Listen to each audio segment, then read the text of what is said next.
Good afternoon students, welcome back to my channel study with Abhiman. आज मैं आप लोगों के लिए यूपी बोर्ड एग्ज़ाम 2023 के लिए यानी 2023 के लिए क्लास 10th के लिए साइंस यानी विज्ञान का नया सिलेबस लेकर आया हूँ। आज की इस वीडियो में मैं आप सभी स्टूडेंट्स को क्लास 10th का साइंस का यानी विज्ञान का नया सिलेबस बताने वाला हूं और ये आप लोगों का लेटेस्ट सिलेबस है यानी नया सिलेबस है सत्र 2022-2023 के लिए। तो आप लोगों में से जितने भी स्टूडेंट्स 2023 यानी 2023 में अपना बोर्ड एग्ज़ाम देने वाले हैं, तो मैं आप लोगों को बता दूं कि आप लोगों के सिलेबस में 30% की कमी कर दी गई है। और आज की इस वीडियो में मैं आप लोगों को क्लास 10th का साइंस का यानी विज्ञान का नया सिलेबस बताने जा रहा हूं, वो भी 30% कमी के अनुसार। तो वीडियो को स्टार्ट करने से पहले मैं आप सभी स्टूडेंट्स को ये बता दूं कि मैं आप लोगों के बोर्ड एग्ज़ाम की कंप्लीट प्रिपरेशन करवाने वाला हूं।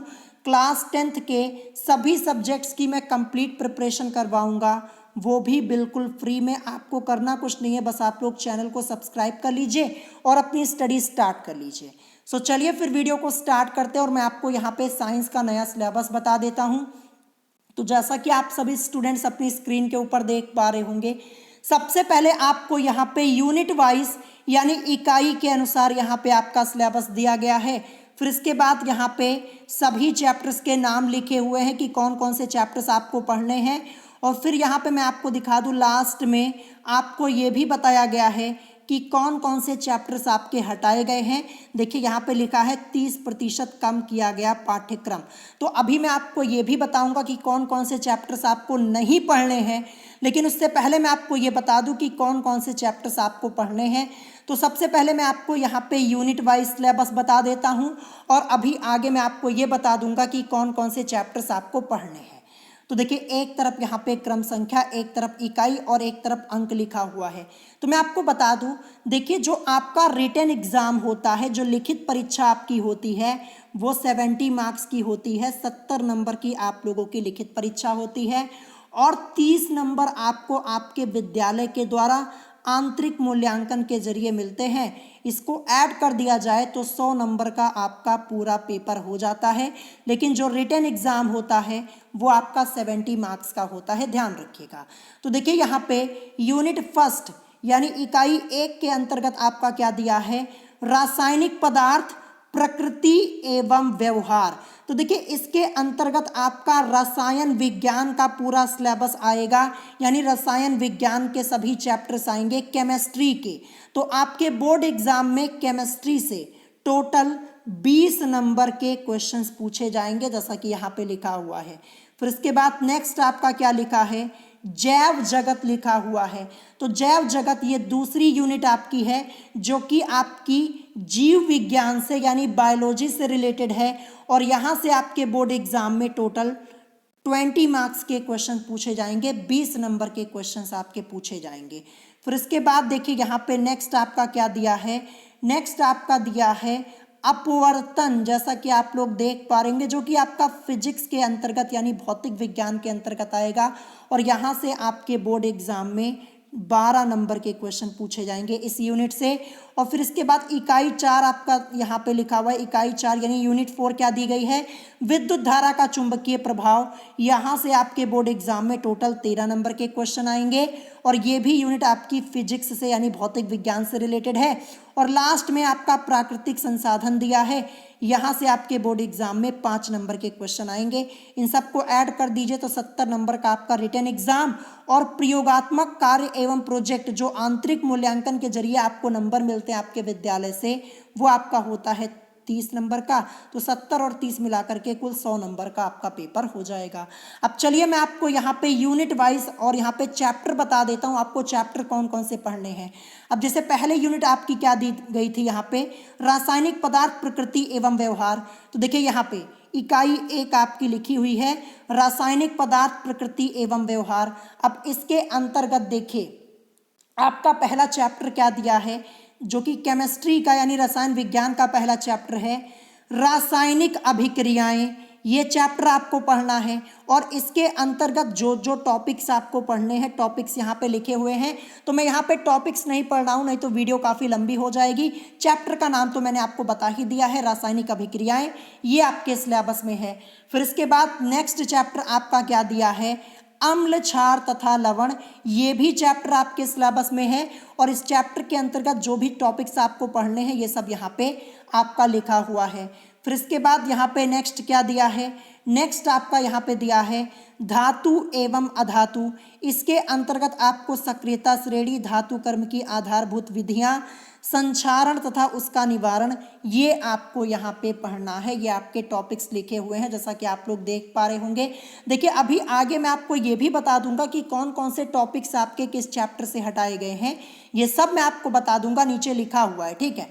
फिर इसके बाद देखिए यहाँ पे नेक्स्ट आपका दिया है कार्बनिक यौगिक, ये वाला चैप्टर, और यहाँ पे आपको जो जो टॉपिक्स पढ़ने हैं ये आपका यहाँ पे लिखा हुआ है जैसा कि आप लोग अपनी स्क्रीन के ऊपर देख पा रहे होंगे। फिर नेक्स्ट यहाँ पे दिया है तत्वों का आवर्ती वर्गीकरण, इसके अंतर्गत वर्गीकरण की आवश्यकता, मेंडलीव की आवर्त सारणी, आधुनिक आवर्त सारणी, गुणों में उन्नयन, संयोजकता, परमाणु क्रमांक, धात्विक तथा अधात्विक गुणधर्म, ये सब आपको पढ़ना है। तो टोटल मिला करके आपके कितने चैप्टर हो गए, देखिए ये पहला, ये दूसरा, ये तीसरा, ये चौथा और पांचवा, तो 5 चैप्टर आपको पढ़ने हैं। अब मैं आपको बता दूं केमिस्ट्री में आपका हटाया क्या गया है, मैं आपको यहाँ पे नीचे लेकर चलता हूँ थोड़ा, तो मैं आपको यहाँ पे बता देता हूँ कि केमिस्ट्री में आपको पढ़ना क्या नहीं है। तो देखिए यहाँ पे 30% कम किया गया पाठ्यक्रम। तो केमिस्ट्री में धातु एवं अधातु वाले चैप्टर से आपके कुछ टॉपिक हटाए गए हैं, केवल टॉपिक हटाया गया है, चैप्टर नहीं हटाया गया है। तो टॉपिक में आपका धातु तथा अधातुओं के गुणधर्म, ये आपको नहीं पढ़ना है। आयनिक यौगिकों का निर्माण तथा गुणधर्म, ये आपको नहीं पढ़ना है। ये 2 टॉपिक आपके हटाए गए हैं धातु एवं अधातु से। फिर इसके बाद देखिए तत्वों का आवर्ती वर्गीकरण, यहाँ से आपको क्या नहीं पढ़ना है, तत्वों के वर्गीकरण के प्रारंभिक प्रयास, इसके अंतर्गत डॉबे राइनर का त्रिक का नियम, ये आपको नहीं पढ़ना है, और न्यूलैंड का अष्टक सिद्धांत, ये आपको नहीं पढ़ना। केवल 2 टॉपिक हटाए गए हैं यहाँ से। देखिए धातु एवं अधातु वाले चैप्टर से आपके 2 से 3 टॉपिक, और तत्वों का आवर्ती वर्गीकरण, यहाँ से आपके 2-3 टॉपिक हटाए गए हैं बस। चैप्टर तो आपका रहेगा ही, कुछ टॉपिक हटाए गए हैं। तो ये मैंने आपको बता दिया कि केमिस्ट्री में आपका क्या क्या हटाया गया है। आई होप आपको यहाँ पे समझ में आ गया होगा। तो देखिए चैप्टर आपको पूरे पढ़ने हैं, टोटल आपके 5 चैप्टर्स दिए गए हैं केमिस्ट्री में, यानी साइंस में जो आपका केमिस्ट्री का रसायन विज्ञान का सिलेबस है, 5 चैप्टर दिए गए हैं, जिसमें से धातु एवं अधातु और तत्वों का आवर्ती वर्गीकरण, यहाँ से कुछ टॉपिक हटाए गए हैं बस, ध्यान रखिएगा। अब इसके बाद मैं आपको यहाँ पे इकाई 2 जो कि आपकी जैव जगत से रिलेटेड है, बायोलॉजी यानी जीव विज्ञान से रिलेटेड है, ये मैं आपको बता देता हूँ यहाँ पे आपको कौन कौन से चैप्टर्स पढ़ने हैं। तो देखिए यहाँ पे क्या लिखा हुआ है, जैसा कि आप लोग देख पा रहे होंगे, आपको पढ़ना है जैव प्रक्रम, जैसा कि आप लोग देख पा रहे होंगे, और जैव प्रक्रम के अंतर्गत आपको सजीव पौधों तथा जंतुओं में पोषण, श्वसन, परिवहन तथा उत्सर्जन की मूलभूत अवधारणा, ये आपको पढ़ना है जैसा कि आप लोग देख पा रहे होंगे। फिर इसके बाद यहाँ पे प्रजनन के बारे में आपको पढ़ना है। यहाँ पे देखिए जंतुओं तथा पौधों में प्रजनन, लैंगिक तथा अलैंगिक, फिर प्रजनन, स्वास्थ्य, आवश्यकताएं तथा परिवार नियोजन की विधियाँ, सुरक्षित यौन एवं HIV एड्स, और यहाँ पे प्रसूति एवं जनन स्वास्थ्य, ये सब आपको पढ़ना है, ये प्रजनन के अंतर्गत आपका है। फिर इसके बाद देखिए यहाँ पे नेक्स्ट आपका चैप्टर क्या दिया है, नेक्स्ट चैप्टर आपका दिया हुआ है आनुवांशिकता एवं जैव विकास, जैसा कि आप लोग देख पा रहे होंगे। क्या पढ़ना है, आनुवांशिकता एवं जैव विकास। इसके अंतर्गत आपका क्या है, आनुवांशिकता, मेंडल का योगदान, लक्षणों की वंशागति के नियम, लिंग निर्धारण, संक्षिप्त परिचय, इसके अंतर्गत विकास की मूलभूत संकल्पना, ये आपको यहाँ पे पढ़ना है जैसा कि आप लोग देख पा रहे होंगे। अब मैं आपको बता दूं कि बायोलॉजी में आपका हटाया क्या गया है, जीव विज्ञान में आपको क्या नहीं पढ़ना है, वो मैं आपको यहाँ पे नीचे ला के दिखा देता हूँ। तो देखिए यहाँ पे लिखा है ना कि 30% कम किया गया पाठ्यक्रम। अब देखिए यहाँ पे बायोलॉजी का आपका ये लिखा हुआ है क्या नहीं पढ़ना है? जंतुओं तथा पौधों में नियंत्रण एवं समन्वय, ये चैप्टर आपका हटा दिया गया है। इसके अंतर्गत पौधों में दिशा गति, पादप हार्मोनों का परिचय, जंतुओं में नियंत्रण एवं समन्वय, तंत्रिका तंत्र, ऐच्छिक पेशियां तथा अनैच्छिक पेशियां, प्रतिवर्ती क्रिया, रासायनिक समन्वय, जंतुओं में हार्मोन, ये सब आपको नहीं पढ़ना है। ये चैप्टर आपका यहाँ पे जैसा कि आप लोग देख पा रहे होंगे ये आपका हटा दिया गया है, ठीक है, जैसा कि आप लोग यहाँ पे देख पा रहे होंगे। तो आई होप आपको समझ में आ गया होगा, ये चैप्टर आपका यहाँ से हटा दिया गया है। और इसके अलावा आपको सभी चैप्टर्स यहाँ पे पढ़ने हैं। मैं आपको ऊपर लेके चलता हूँ और दिखाता हूँ यहाँ पे। तो जैसा कि आप लोग देख पा रहे होंगे, जैव प्रक्रम, ये आपको पढ़ना है, जिसे आप जीवन की प्रक्रियाएं यानी लाइफ प्रोसेस बोलते हैं। ये चैप्टर आपको पढ़ना है। फिर इसके बाद देखिए आपको यहाँ पे प्रजनन पढ़ना है, ठीक है, जो आपका चैप्टर एक दिया है, पौधों जंतुओं में जनन, या फिर आप प्रजनन बोल सकते हैं, ये आपको पढ़ना है, ठीक है। पौधों एवं जंतुओं में जनन आप जिसे बोलते हैं, जिसे आप प्रजनन बोल सकते हैं, ये पढ़ना है। ये 2 चैप्टर हो गया। फिर इसके बाद आनुवंशिकता एवं जैव विकास, ये आपको पढ़ना है। तो कुल मिलाकर के 3 चैप्टर्स आपको पढ़ने हैं बायोलॉजी में। कितने? टोटल 3 चैप्टर्स, और 1 चैप्टर आपका हटाया गया है, जंतुओं तथा पौधों में नियंत्रण एवं समन्वय, जो कि मैंने आपको नीचे बता दिया है। तो देखिए मैं बहुत ही जल्द आपकी क्लास स्टार्ट कर दूंगा। और देखिए ये जो बायोलॉजी का सिलेबस है ना, ये मात्र आपका 10 से 15 दिन का सिलेबस है। 10 से 15 दिन के अंदर ये पूरा सिलेबस ही मैं आपका कंप्लीट करवा दूंगा। तो देखिए साइंस में आप किस सब्जेक्ट की क्लास पहले चाहते हैं, मुझे कमेंट करके बताइएगा, या मुझे आप कमेंट करके ज़रूर बता दीजिएगा कि आप पहले फिजिक्स पढ़ना चाहते हैं, केमिस्ट्री या फिर बायोलॉजी, ठीक है। तो यहाँ पे मैंने आपको बायोलॉजी का सिलेबस समझा दिया। अब इसके बाद देखिए इकाई 3 आपकी क्या दी है? प्राकृतिक घटनाएं, जिसे आप संवृत्तियां बोलते हैं। अब इसके अंतर्गत आपको क्या क्या पढ़ना है वो मैं आपको यहाँ पे बता देता हूँ। तो जैसा कि आप लोग देख पा रहे होंगे, यहाँ पे लिखा है वक्र पृष्ठ द्वारा प्रकाश का परावर्तन, गोलीय दर्पणों द्वारा प्रतिबिंब बनना, वक्रता केंद्र, मुख्य अक्ष, मुख्य फोकस, फोकस दूरी, दर्पण सूत्र और दर्पण सूत्र का निगमन, ये आपको नहीं पढ़ना, निगमन नहीं है, लेकिन केवल दर्पण सूत्र आपको पता होना चाहिए। अब इसके अंतर्गत देखिए क्या दिया है? अपवर्तन, ये आपका दिया हुआ है। अब देखिए अपवर्तन में पढ़ना क्या है आपको? अपवर्तन के नियम, अपवर्तनांक, गोलीय लेंसों द्वारा अपवर्तन, गोलीय लेंसों द्वारा प्रतिबिंब का बनना, लेंसों द्वारा प्रतिबिंब बनने के नियम, लेंस सूत्र, और यहाँ पे व्युत्पत्ति यानी डेरिवेशन आवश्यक नहीं है, डेरिवेशन आपको नहीं पढ़ना, केवल सूत्र आपको पता होने चाहिए। फिर इसके बाद यहाँ पे मानव नेत्र में लेंस का कार्य, दृष्टि दोष एवं निवारण, गोलीय दर्पण तथा लेंसों का अनुप्रयोग, प्रिज्म द्वारा प्रकाश का अपवर्तन और प्रकाश का विक्षेपण, ये सब टॉपिक आपको पढ़ना है यहाँ पे इस यूनिट के अंतर्गत। अब मैं आपको ये समझा देता हूँ कि इस यूनिट में आपका हटाया क्या गया है, क्या क्या आपको नहीं पढ़ना है। तो चलिए मैं आपको यहाँ पे थोड़ा नीचे लेकर आता हूँ। तो देखिए यहाँ पे लिखा हुआ है, देखिए यहाँ पे मैंने आपको बायोलॉजी और केमिस्ट्री के बारे में बता दिया कि आपको क्या क्या नहीं पढ़ना है, ठीक है, ये तो मैंने आपको बता दिया। अब देखिए यहाँ पे फिजिक्स में आपको क्या नहीं पढ़ना है। तो देखिए यहाँ पे लिखा हुआ है अपवर्तन, अपवर्तन के अंतर्गत आपको आवर्धन, लेंस की क्षमता, प्रकाश का प्रकीर्णन और दैनिक जीवन में अनुप्रयोग, ये आपको नहीं पढ़ना है, ध्यान रखिएगा, ये आपके सिलेबस से हटा दिया गया। केवल देखिए जो अपवर्तन वाला पार्ट लिखा है, यहाँ पे रुकिए मैं यहाँ पे निशान लगा देता हूँ। जो ये अपवर्तन वाला है इसको देखिए, यहाँ पे आवर्धन, लेंस की क्षमता, प्रकाश का प्रकीर्णन, दैनिक जीवन में अनुप्रयोग, ये आपको नहीं पढ़ना है बस, ठीक है, जैसा कि आप लोग देख पा रहे होंगे। तो ये यूनिट में आपको नहीं पढ़ना है, जो मैंने अभी आपको बताई, जो यूनिट आपकी यहाँ पे थी अपवर्तन से रिलेटेड, यहाँ पे आपको क्या क्या नहीं पढ़ना था वो मैंने आपको बता दिया। अब इसके बाद बात करते हैं यहाँ पे नेक्स्ट यूनिट, इकाई 4, यूनिट 4, जो कि आपका विद्युत का प्रभाव दिया गया है।